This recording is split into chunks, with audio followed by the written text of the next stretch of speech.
Hola, mi nombre es María y vamos a hablar acerca de la Revolución en la Tierra.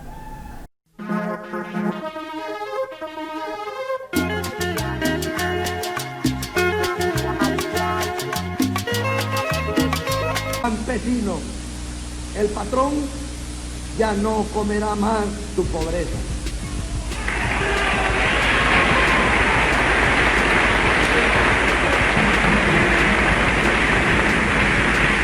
¡Viva el Perú, señores! Este documental fue estrenado el año pasado. Está hecho por Gonzalo Benavente. Es el documental más visto en la historia del Perú, a pesar de que cuando se estrenó estuvo solamente disponible en 20 salas de cine.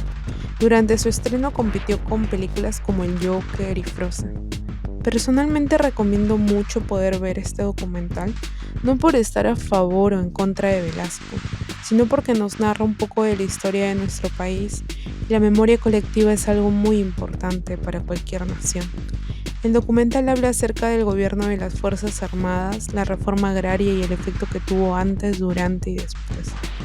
Creo que es un trabajo muy interesante y la verdad me alegra mucho que se haya podido hacer, ya que el gobierno de Velasco es un tema muy controversial.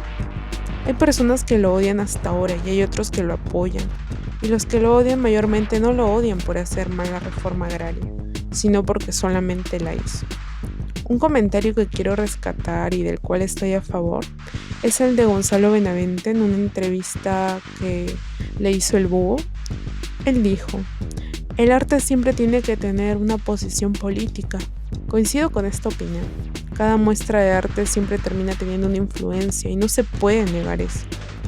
Debido a que es un tema muy controversial, el documental estuvo sujeto a varias críticas. Una, por ejemplo, es la de Aldo Mariátegui, el cual dijo que no ha visto el documental, pero aún así lo ha criticado. Incluso llamó al director un típico pulpín caviarín y que todo el documental está sesgado. Yo creo que no se puede criticar algo que no conoces, es absurdo, por lo menos para mí. El documental está hecho a partir de entrevistas de distintos puntos de vista y te va narrando todo el proceso que se dio por esas épocas.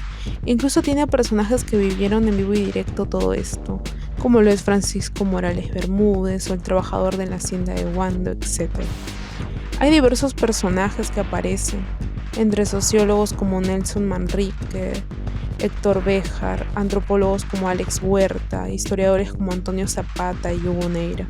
También Hugo Blanco, del cual también hay un documental que recomiendo ver, pero ese ya es otro tema. También hay cortos donde aparece Manuel Escorza, José María Arguedas. El documental inicia explicándote la problemática que se había dado antes de la reforma agraria, antes del gobierno de las Fuerzas Armadas, y te explica cómo es que llegamos a ese punto. Al principio menciona al virrey Toledo, la condición del indígena y de los negros. También te habla luego de la República, te explica de cómo no todos votaban y quiénes nos dirigían. Nos explica el contexto y de cómo llegamos a una reforma agraria y también de cómo arrastramos muchas cosas hasta el día de hoy. Como cuando pusieron lo del ex congresista Petrosi y de cómo se considera español por ser peruano. También lo de García Belaúnde, que dijo que toda América debió ser española. Clases altas peruanas todavía durante el siglo XIX se sentían españolas y hasta muy entrado el siglo XX. Yo me apellido Petrozzi, así que muy español no soy, pero me siento español por ser peruano. Este momento comprenderá usted que para mí ahora como parlamentario es mágico. No lamentaban públicamente la independencia, pero se sentían más españoles que peruanos. Nosotros admiramos y apreciamos España, nos sentimos desde el Tratado de Tordesillas españoles, claro, toda América debió ser española. Yo personalmente me siento muy ligado a España.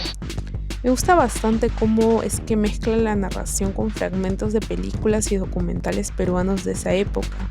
No solo se limita a explicarnos el contexto, sino también rescata lo que en sí era el cine peruano de esa época. Según leí, fue un trabajo de 4 años poder recopilar todo esto que nos han podido mostrar. También en el documental se habla acerca de toda la explotación que se vivía en las haciendas, la situación semiservil en la que vivía el campesino, pero claro, también menciona de cómo no todas las haciendas eran iguales. Por ejemplo, el caso de la hacienda de Huando, la cual se diferenció de la clase terrateniente explotadora. Y también menciona que lo de la reforma agraria, que ese reparto de tierras al campesinado, no es algo novedoso, no es algo que se dio de la noche a la mañana, sino más bien se discutía este tema acerca de todo esto desde los años 50. Y no solamente en el Perú, sino en América Latina en general. Recordemos el caso de Cuba y de cómo prendió una mechita para una serie de influencias en movimientos guerrilleros. Pero la reforma agraria va, de todas maneras va. Es interesante cómo pone el contexto internacional, ya que por esas épocas se estaba dando la Guerra Fría. Era la Unión Soviética versus Estados Unidos, y bueno, si todos recordamos, Estados Unidos quería evitar el avance del comunismo, así que apoyaba una serie de reformas agrarias en América Latina, mediante diversas maneras, como por ejemplo la Alianza para el Progreso. Ellos querían evitar una nueva Cuba. Siguiendo la trama, te explica de cómo Velasco llegó al poder, qué tipo de gobierno teníamos antes de él. Menciona a Prado, que era representante de la oligarquía de ese entonces, y también a Belaúnde y su reforma agraria, que fue muy tímida, que prácticamente no se sintió. La oposición que había entre el Ejecutivo y el Legislativo en ese entonces, que estaba dominado por el APRA, que no dejaba poder hacer reformas. Eso me recuerda bastante al Congreso pasado. Incluso si vamos a la historia, el APRA quería una reforma agraria, pero solamente una reforma que sea hecha por ellos mismos. La trama continúa y cuando Velasco llega al poder por medio de una dictadura, hace una reforma agraria muy radical. En el Perú se dio de una manera muy peculiar, ya que a diferencia de otras reformas agrarias, no necesitó costar tantas vidas como la cubana o mexicana. Con esta reforma se acabó con la oligarquía, y a pesar de toda la etapa contrarreformista que siguió después, no han podido borrar este hecho, y mucho más. Se ve una diferencia por quienes dominaban antes el país y después cambiamos de dueño, pero esa es otra historia. Algo que también quiero mencionar es que incluso después de todo lo que se vivió con la etapa de Bermúdez, que fue una etapa muy contrarreformista, no se le devolvió las tierras a los hacendados, a diferencia de Chile, que en el gobierno de Pinochet se devolvieron las tierras que se habían expropiado. Y claro, también el documental te muestra el trabajo colectivo del campesinado, ya que no solo fue el trabajo de Velasco, sino también el trabajo de todas estas personas. Te menciona el impacto negativo económico que tuvo esta reforma agraria, pero también te menciona el impacto social de esta reforma, una especie de articulación que no se había tenido en el Perú. Campesino, tú que viertes sangre y sudor, campesino, por tu esfuerzo trabajador, campesinos y obreros en comunión. Incluso su influencia en el cine de ese entonces. Se crearon personajes tipos y muchas veces lo que uno ve influencia en tu manera de actuar o pensar. Eso demuestra que hemos adoptado hasta ahora ciertas ideas de ese entonces. Luego te habla acerca del Cinamos y de cómo se revalora la imagen de Tupac Amaru. Incluso ponen un poema que me gusta mucho, que es Canto Coral a Tupac Amaru de Alejandro Romualdo. Y también cómo influencia bastante el pop art en esa época. Luego te muestra el declive de Velasco, la caída del gobierno, la etapa contrarreformista de Bermúdez, incluso cómo se borró todo rastro del Cinamos, incluido en el cine y las proyecciones de esa época. Y cuando le preguntaron a Bermúdez acerca de eso, pareciera que el hombre sufre de amnesia, la verdad, porque no se recordaba de nada. ¿Pero qué tipo de películas? Documentales sobre campesinos, etcétera, ¿no? Bueno, no tengo conocimiento de eso prácticamente, no me acuerdo por lo menos de una cosa así, no me acuerdo. Esta es una etapa oscura del cine nacional. Yo por mi parte vi archivos que desconocía totalmente y en serio me hizo agradecer bastante este documental por poder recopilar todo esto. Una cita interesante en el documental, que incluso se puede ver en el tráiler, es la parte donde Héctor Béjar dice: si Velasco no hubiera hecho la reforma agraria, Sendero Luminoso ganaba la guerra. Probablemente es que sí, ya que por toda la explotación que existía en el campo, gran parte de la población hubiera apoyado este movimiento. Creo que es algo que podemos rescatar de este gobierno, y también lo que se vino después. Se vino una apertura a la democracia como consecuencia del gobierno de Velasco, ya que luego de su gobierno se dio el voto a los analfabetos.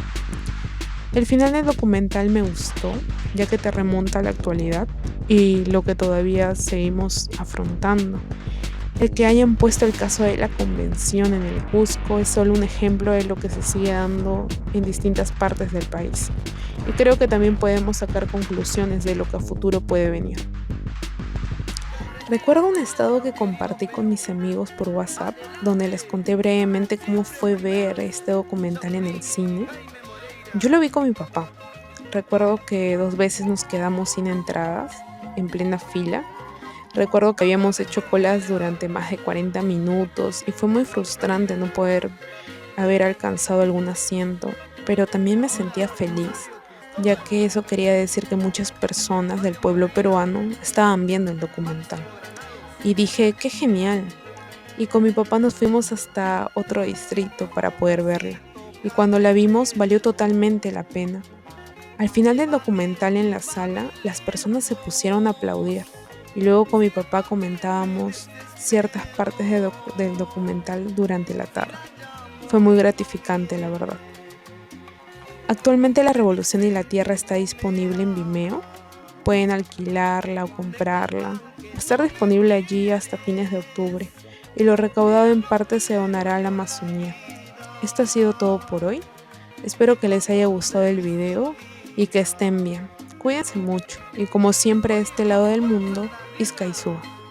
Postdata, en la cajita de descripción dejo mis redes sociales, donde me pueden encontrar. Chau chau.